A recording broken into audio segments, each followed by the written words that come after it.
This audio fanfic is rated K+, which is the same as a movie rating of PG, parental guidance recommended. This should be suitable for older children and adults. For more information on what the rating means, please go to www.esrb.com.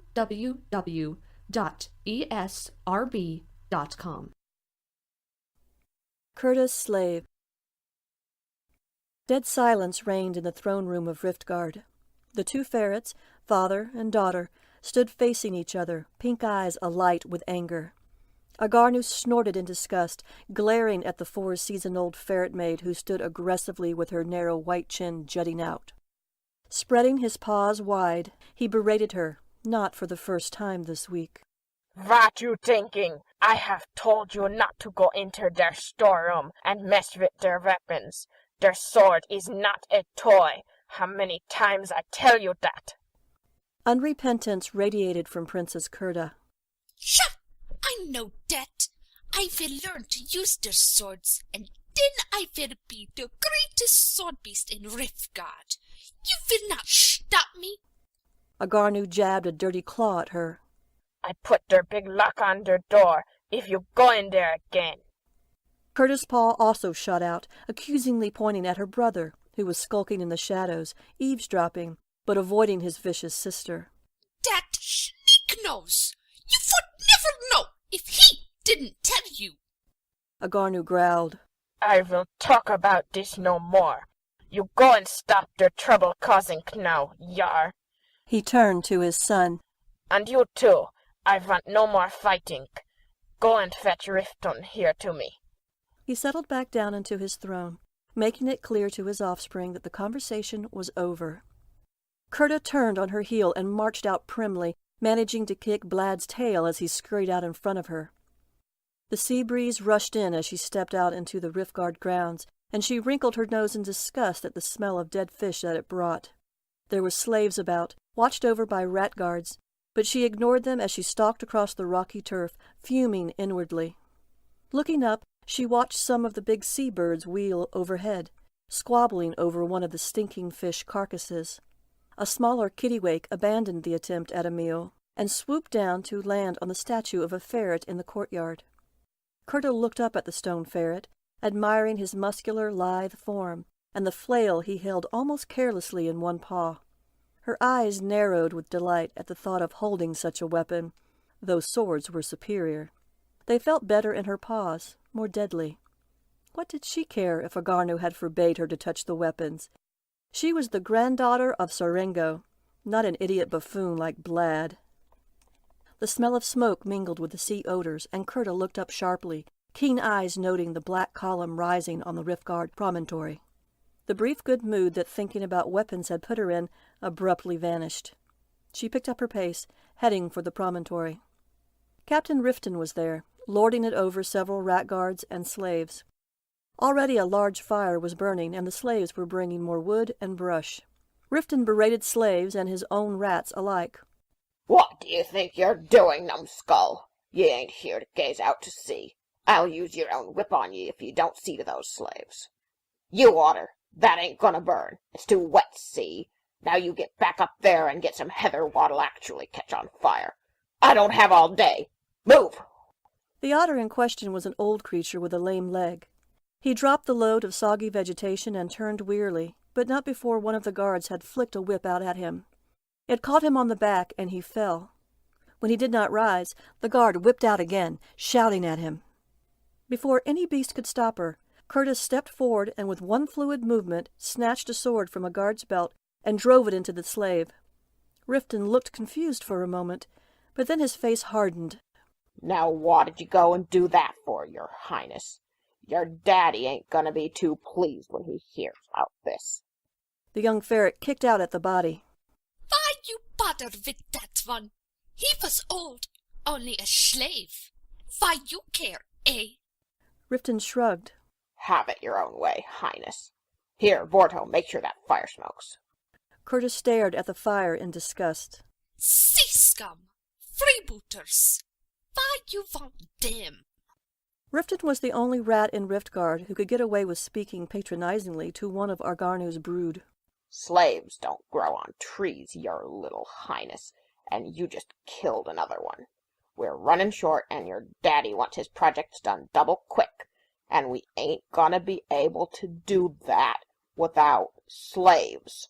So why don't you just run along and stay out of the way, missy?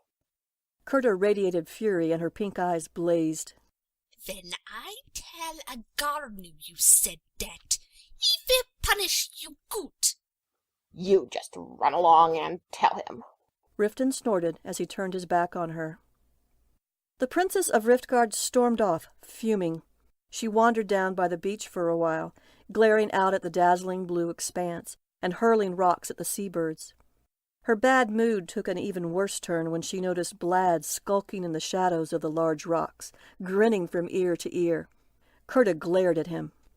What you doing, Sneak-Nose? I run you through with big sword, yar.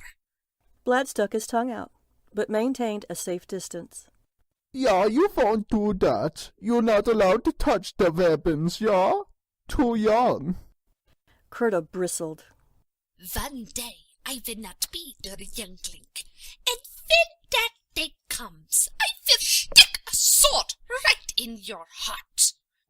Blad retreated, putting a rock between himself and Kurda. Daddy won't let you do that. By the way, he want to see you again. He not happy about the slave. He fled then, giggling mischievously as Kurda pursued in a rage. For the second time that day, Agarnu stood glaring at his offspring. There she stood, defiant and unrepentant, anger glinting in her evil pink eyes. She was dangerous like Serengo. He didn't even like to think what she would become when she was older. Although Blad was the elder of his children and the rightful heir, there was no doubt in his mind who would actually take the throne. He shook his head. Why won't you be like Blad? No trouble, no disturbances. Why you always the troublemaker? Kurda was about to argue back when the doors slammed unceremoniously open. A ragged but vicious group of vermin entered, followed by a number of nervous-looking rat guards.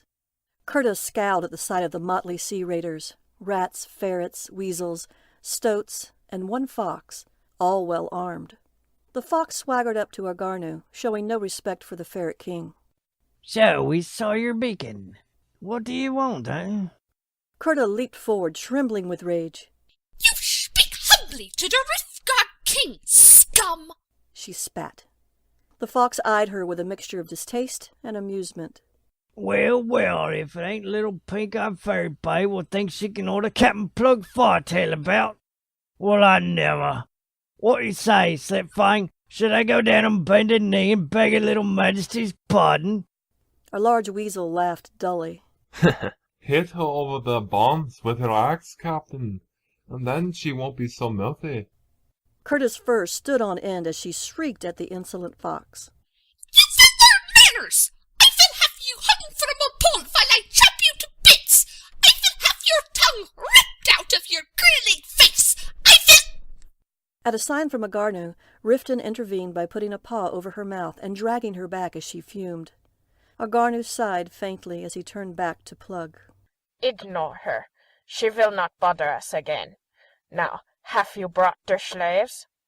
Plugg picked his teeth with a claw and spat. Aye, we've had a few. Though you ain't getting them cheap. Pickings are tough this time of year. But you can cast your eye over 'em. Kurda trailed after the group, growling to herself. One day they wouldn't push her around like this. Oh no. One day, when she had learned to use a sword properly, they'd all be sorry for the way they had treated Princess Kurda of Riftgard. Agarnu, Blad, Riftun, and most of all the sea scum. Filthy raiders. There were few creatures Kurda loathed more than the loud, rude, dirty sea vermin. Plugg was in the lead with Agarnu, but the Ferret King stopped short at the sight of the ship moored in the bay. I won't go on the ship. Bring their slaves down here to me. The fox captain shrugged. The ship ain't gonna sink, but even you're scared, I'll bring the slaves out. Slitfang, Tarzan, go fetch the slaves, will you? The oar slaves were a wretched bunch, 24 emaciated beasts in rags. Agarnu went down the line and indicated the creatures that he wanted to buy. Most he passed by in disgust at their weak condition. But on coming to a sturdy male squirrel, he stopped. That one, he said. As Slitfang unchained him from the slave line, the squirrel glared at Agarnu. I don't go without my daughter. He pointed at a small squirrel maid chained next to him, a creature only 2 or 3 seasons old. Agarnu scoffed. Why, I want a little squirrel maid. She will be of no use to me. The squirrel's eyes blazed with a dangerous light. I tell you, ferret, if I come to serve you, you will regret it. But if Triscar does not come, you will regret it even sooner. Arrem will make your dying day come swiftly. Riftun menaced him with a spear. Slaves don't talk to the King of Riftgard like that. You'll soon learn manners in the punishment cages. Rocc Arrem's eyes continued to dance with a warrior's fire. Do what you will, vermin. My daughter comes. Give her to me. Every beast turned to look at Kurda, who was smiling evilly.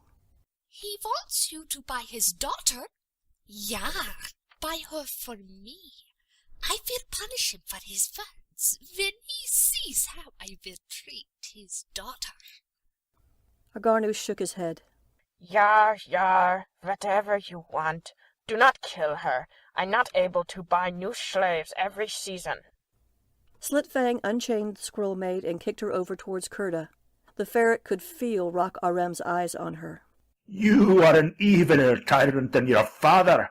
Mark my words, only death comes to tyrants. There was something in the squirrel's eyes that frightened Kurda, but not wanting to lose face in front of the gathered beast, she merely snorted and turned on her heel, dragging the squirrel maid after her. Going up to her chamber, she kicked the squirrel in. She had never owned a personal slave before, and was enjoying the new taste of uncontrolled power. She would have to see about getting one of those whips that the rat guards always carried. And some day she would have a sword. A cruel giggle escaped her lips as she thought of the arrogant Rocc Arrem tied up and in her power when she had a sword in her paw. He would not be so arrogant then, but she could do a good deal of damage now. She had his precious daughter in her care. She kicked out at the squirrel again, making sure her claws caught the small creature's back. See this room? I want it clean before this night, or you will get no supper. The maid looked up and met her eyes. Kurda recoiled back at the gleam in those eyes, the same hatred that had lit Rocc Arrem's gaze. My father was right, she said quietly. One day an end will come to you and all your evil kind. My father will do what he says. Kurda could not meet the fiery gaze, and a tremor of unknown fear ran down her spine. The simple words of this creature, several seasons younger than herself, left her with a nameless dread. With a snarl, she turned, slamming the door in the squirrel's face. But she could not forget those fierce eyes. Little did she know that her doom had come to Riftgard.